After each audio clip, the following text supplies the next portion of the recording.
Women Tech Mali, une association qui est basée sur la promotion et la compétence auprès des jeunes filles. Dans le cadre du projet de sensibilisation des jeunes filles sur la santé et reproduction, qui est principalement basé sur les jeunes filles, une sensibilisation qui a commencé hier, mercredi 29 janvier 2025 jusqu'au février. Leur deuxième visite était sur l'école privée canine de Doumazana, dont elles sont allées pour sensibiliser les filles pour pas qu'elles aient des problèmes les jours à venir. Association Women Tech Mali sont dans la district de Bamako, précisément dans la commune 1, 3, 4, 5 et 6. La présidente Fatoumata Yehi Maïga était présente sur cette mobilisation. Écoutons ce qu'elle avait à nous dire. Je suis Fatoumata Yehi Maïga, la présidente de l'association Women Tech Mali. Women Tech Mali, c'est une association qui œuvre pour la promotion et la vulgarisation des compétences numériques auprès des jeunes filles et des femmes. Mais nous intervenons également sur tout ce qui est lié à la santé de la jeune fille.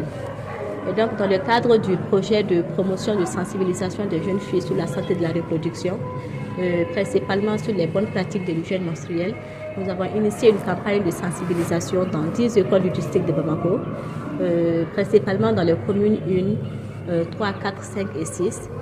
Aujourd'hui, nous sommes à notre deuxième école, à la visite de notre deuxième école de la commune 1, qui est l'école privée Kani. Donc, nous sommes là aujourd'hui pour faire une session de causerie débat avec quelques jeunes filles, voilà, pour les expliquer ce que sont que les règles, quelles sont les bonnes pratiques d'hygiène menstruelle à adopter ou les comportements adoptés pour faire face aux règles. Nous, en fait, les études et les recherches ont montré que sur 5 filles, 3 abandonnent le cursus scolaire dû effectivement aux règles et aux menstrues. En fait, il y a des jeunes filles qui, lorsqu'elles sont en période de menstrues, elles ont vraiment de la peine à suivre le cours correctement. Voilà, il y a certaines même qui ne viennent même pas et il y a certaines qui sont indexées soit par des moqueries ou alors des discriminations, voilà, des mots qui peuvent être souvent choquants ou comme ça peut être blessant. Et donc, ces jeunes filles, lorsqu'elles sont confrontées à des situations pareilles, elles n'ont pas confiance en elles en quelque sorte. Et du coup, elles ont même de la peine à venir à l'école pour suivre les écoles. Et c'est suivant toutes ces observations que nous avons initié ces campagnes de sensibilisation dans les écoles afin d'expliquer aux jeunes filles que les règles sont des processus naturels. C'est un fait naturel biologique. Elles ne doivent pas avoir honte d'en parler. Donc, ça ne doit pas être un sujet tabou avec elles. Donc, surtout en milieu scolaire. Donc, dans nos cours classiques, on ne parle pas de ces choses-là avec les jeunes filles. Or, c'est d'une importance capitale parce que ça permet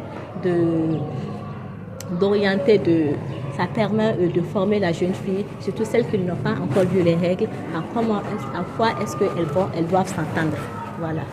Donc, en quelque sorte, c'est ça, c'est de leur expliquer toutes ces choses-là pour qu'elles-mêmes, elles puissent, dans l'avenir, gérer efficacement leur gestion, leur hygiène menstruelle.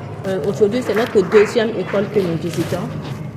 Durant tout le mois de février, nous allons sillonner quelques écoles de la ville de Bamako. Pour le moment, le projet est à sa première phase et c'est uniquement le district de Bamako qui est concerné. Voilà. Et donc, dans les jours à venir, nous allons mettre en place des initiatives qui vont cibler également les autres régions du Mali. Alors, cette campagne de population va durer exactement un mois. On a commencé hier, mercredi 29 janvier plutôt, à l'école fondamentale privée Les Signes à Boulkansoubou. Et donc, ça, c'est la deuxième école que nous visitons. Et ça va continuer jusqu'à la fin du mois de février. Voilà, c'est une campagne d'un mois. Alors, au début, je disais que nous sommes une association Women Tech Mali. Nous sommes ouverts à tout le monde. C'est une association féministe, c'est-à-dire que c'est une association qui est mise en œuvre pour les femmes, par les femmes, pour les femmes.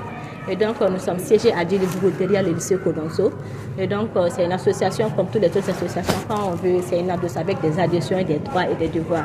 Et donc, pour toute personne qui est intéressée ou bien qui veut faire partie de notre organisation, c'est très simple. Il suffit juste de venir nous voir et de nous expliquer votre motivation à vouloir adhérer à notre association.